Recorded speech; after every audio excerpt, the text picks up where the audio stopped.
Hello, welcome to Learning Life Podcast. My name is Tadisha, and I'm so glad you're here. This is a safe place where we can both learn and unlearn a lot of things about life. Let's get started.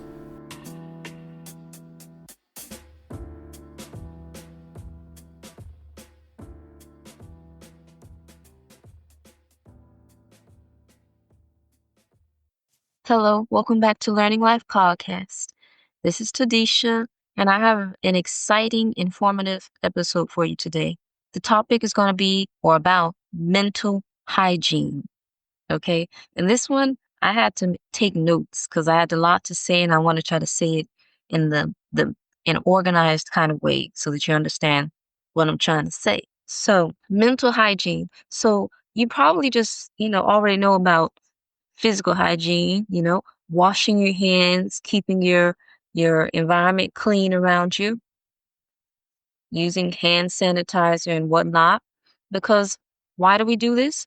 Because there is invisible bacteria, there are viruses, and all this stuff, they lead to contamination and disease. So when you wash your hands, you are preventing that substance from contaminating you. All right. Now, the concept I want to introduce is mental hygiene. Mental hygiene is about keeping your thoughts from being contaminated by the pollution of the world. I'm going to repeat that. Mental hygiene keeps your thoughts from being contaminated by the pollution of the world. For a long time, I suffered from poor mental hygiene because I did not pay attention to how certain things were contaminating me, were polluting my thoughts. Okay? So I want to give a little more detailed explanation using the concept of contamination. So you know that bacteria and viruses cause disease.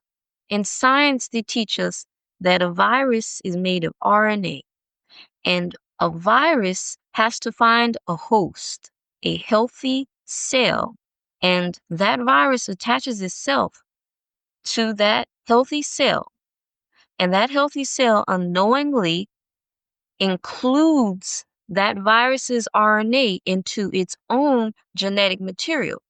Now, the cell, which was once healthy, is contaminated. And so when it goes through its process of regenerating itself, and it's supposed to regenerate new healthy cells, it is now replicating the virus. And so now is going to start destroying itself. So basically, the virus uses the healthy host cell to spread its gospel. And the virus, it camouflaged itself. The cell didn't even recognize that this RNA, this genetic material, was contaminated. It was not its own genetic material. Okay. So I want to parallel this to in life, when we don't practice good mental hygiene, we become contaminated by something bad, something evil. Whatever it is negative. Okay. And it could be anything. It could be place. It could be a person. It could be a job. It could be anything that is negative that starts to infiltrate your mind and put negativity into you instead of what and changing your inner being. All right. So going forward, for example, and I'm going to go into some personal examples. Sometimes, I'll be traveling or something, and the environment just doesn't feel right. It feels strange. And a lot of times it's been places that are, I would say, where there's a lack in belief in God. There's an old saying that goes, it's better to believe in something rather than nothing. And so a lot of times now there is a more predominant thing that the people do what they want. And so now people just go for anything. And I've noticed that in places where anything goes, I pick up more on like what I would call this negative energy, and it tries to contaminate. There's something that my grandmother likes to say to me when I kind of get caught up in an environment. She'll say something to the effect that hey, don't let the environment affect you. And for a long time, I kind of will get a little upset when she would say that because I'd be like, well, what do you mean? And, after, as I say, suffering the lessons from that, I learned, yeah, it's true. I've noticed that when I'm in an environment where there's a lot of confusion or just a lot of random people, all of a sudden I could find myself thinking some strange thoughts or doing something that maybe is stupid. And then there are other times where the environment will all of a sudden, when it's like, I call it when it's like, I don't know how to describe when the environment is beautiful and luxurious looking, and all of a sudden I find myself acting bougie, as they call it. And so my grandmother calls me out on that, and I'll be like, well, it's true. I am allowing the environment to have an impact on me and to contaminate me. If people were cells, you have to remember that when you're in an environment, you have to be careful what you allow into yourself because something can attach itself to you, and the next thing you know, you're contaminated. All right. So I want to give this funny example, and maybe it's a good example, maybe it's not. But one time, many years ago, like before the pandemic, I was traveling, was in a different country, and I was in the mall, in a grocery store shopping. And all of a sudden, this girl, it was crowded. It was busy because it was like Christmas time, New Year's Eve time. So it was packed. But this girl made her way into my area and she practically like put her face in my face. I mean, it was so quick. And I was like, you just pull away. Sometimes you just get caught off guard. And so it was like a complete invasion of my personal space.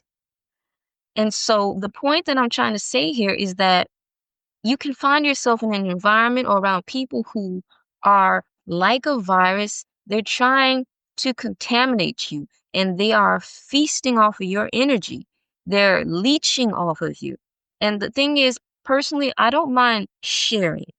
I was taught it's good to share because, as they say, you reap what you sow. So if you're a good person, you share, inevitably, it's going to come back to you, right? But you have to have a discernment to know that some people will suck the life out of you and assume your identity and pretend that they're not doing a thing to you. This is a phenomena to me. It's strange to me because I wasn't taught in this way. So, moving forward, I want to reference this thing I heard recently. It was an interview of this older woman. She was in her 90s, and they asked her what was one of the keys to longevity, and she answered that one of the keys to longevity was to avoid toxic people. And as they say, need I say more? Okay. So moving on, I just want to emphasize avoid toxic people and avoid toxic environments if you can. And that's the thing is in the world, there are all kinds of people and it's kind of it's not always possible to avoid certain situations. But one way I'm going to say this is that you can look at it as an opportunity to grow your faith and to become a stronger person. All right. As I say, you can look at the glass as half full and half empty. So what I'm saying is essentially toxic people, people who are negative, people who are like a virus, we could say that darkness represents that the best. And so if you are a person who's trying to do some good, who's trying to better themselves, who's trying to grow and is about that kind of life, positivity, becoming the best version of yourself, then it's so important to remember that you represent the light. And where the light is, the darkness must flee. And so one of my mistakes in the past has been that when I would detect darkness, I would kind of try to shrink myself. And it's like, you have you heard this expression? They say that you can agitate the demons in a person. So if you're a person who who's trying to live a godly lifestyle, who's trying to do things the right way, you are going to immediately trigger or agitate the demons in a person who is not about that, all right? And it's a harsh reality to come to terms with. I still have trouble dealing and facing this myself. But the truth is that the light has already won, and you have to walk in the light, and you have to represent the light. If you start to shrink yourself like I used to do years ago to try to avoid having confrontation with the darkness, you're doing exactly what it wants you to do. But I'm not saying that you have to go and necessarily like I'm not going to tell you what to do, all right? But I'm going to say that you cannot let darkness bully you, because that's the name of the game, is that it wants to put out the light. So, in my opinion, it does not really help to talk with a fool. That's something where you have to use discernment, because in the past sometimes I've been that kind of person who has this hero complex and will be like, "Oh, if you talk or reason with someone, sometimes you can help them change." And I cannot give you a solid answer for how to deal with that kind of situation when you have to deal with people who are, let's say, in the darkness, and you know that you can help them in some kind of way. That's something that you have to figure out for yourself, because I'm still trying to figure that out. But I do want to reference one verse in the Bible that says, "Don't talk with a fool," because at the end, I'm paraphrasing this Bible verse. I think it was somewhere in Proverbs. It says, at the end, you're going to regret that you tried to talk with a fool. At the end, you're not going to be able to tell the difference between who is the fool and who is the fool. You won't know the difference, because it's like you try to come down to the level, and at the end, it just is messed up. All right. I'm gonna give another example. One time I was living in an apartment, and I had neighbors, and the funny thing is this guy would always kind of come out when I would come out, and it low-key felt like stalking. I didn't pick up on good vibes from this person, and it was kind of like a bully vibe, almost like he was challenging me, and so I had to come to terms with it, and it was difficult at first, because sometimes it's just like things will catch you off guard. Here, as they say, here I am tiptoeing through the tulips, bringing groceries up the stairs, and this guy all of a sudden just pops up out of nowhere and has, I would say, bad energy. I didn't pick up anything good from him. And so I had to just learn how to ignore him. And the thing is, there's a thin line here between being bullied. All of a sudden, you can be like, I'm not going to go out because all of a sudden you'll hear something that sounds like this person's voice or whatever, and it's like that's a bully spirit right there. And so eventually I went to Google, okay, and I stumbled across this interesting blog. I Googled, I think someone is stalking me or something to that effect, and it pulled up this blog that someone wrote, and they shared a similar experience where they said their neighbor would just come out on them, and they would come out and they would do weird things to them, and they said that it was a monitoring spirit. And so I don't want to go real deep into this, but a monitoring spirit is basically a spirit that has to keep up with you. And you understand, this is not good. This is not good. A monitoring spirit is basically a demonic spirit, all right? And so this is happening, I would think, because like any enemy, an enemy has to watch its opponent, right? So that's what a monitoring spirit is going to do. If you believe in God, a monitoring spirit is going to try to watch you, but no fear, because God has already got the victory over everything. All right. But just to finish up my story, I found myself like being less talkative, trying to talk low because, the walls were thin in this apartment. So I would avoid talking loud. And then all of a sudden, I stopped singing, and I love singing just random songs. And I stopped singing because I felt the energy and the vibes from this person listening. And so to cut the story short, later on I learned I was in the wrong neighborhood, you know?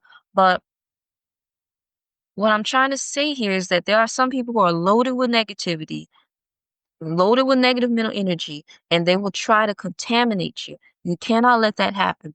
The key is to recognize it and to discern it, and then to determine a solution. Because in the past, a lot of times I was around toxic people and I didn't even know it. I didn't recognize the signs. I had sometimes family around me who will be saying something like, "Did you notice that? Or did you see that?" And I'll be like, "No, no." And I'll be like, "What did you see? I don't see it." And then the next thing you know, I suffered from the sting, and they never said, "I told you so," but you know how it is. All right. Um, One more major point I want to add on is that mental hygiene can also be contaminated from too much social media. And I suffered with social media for I would say a good 4 years. The funny thing is that I didn't start using social media till the pandemic broke out. And I just started to use it because I felt that there were things that I wanted to say that I had not said. And so I start putting those things on social media. And at first it was great, but then my use of social media became toxic. I started to get caught up in just scrolling and just following all these different people because I had a lot of interests. So I was just following all kinds of people. And it wasn't that the people were bad, but it's just that I was spreading myself out mentally and I wasn't able to focus and concentrate because I was distracted by all the things that I would see on social media. So I was coming confused and I lacked clarity of thought. And they tell you that social media gives you a dopamine surge. As soon as that dopamine surge hits, it's like, boom, the next thing you know, you crash. It was depleting my energy. So it was a toxic cycle. And I would go on social media and then I would get my dopamine surge and then crash. And then I'd say, oh, blah, blah, blah in my mind, think and process it out. And then I go back and do it again. I start spending so much time, wasting so much time on social media. Basically, I had to get off of it. And so now I use it with discretion, a whole lot of discretion.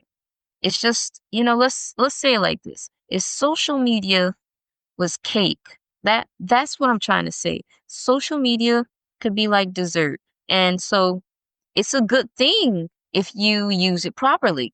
But if you continually eat cake every day, the sugar is going to ruin you. That's my point there. Exercise good mental hygiene by not in overindulging in social media, by not overindulging in other people's lives and advice and all of that. Use discretion, in other words.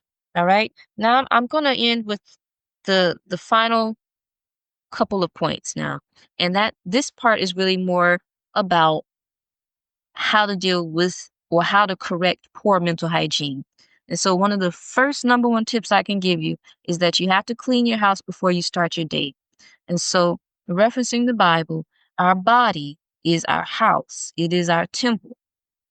It represents God. And so it is important to clean your house. Start your day with a clean slate.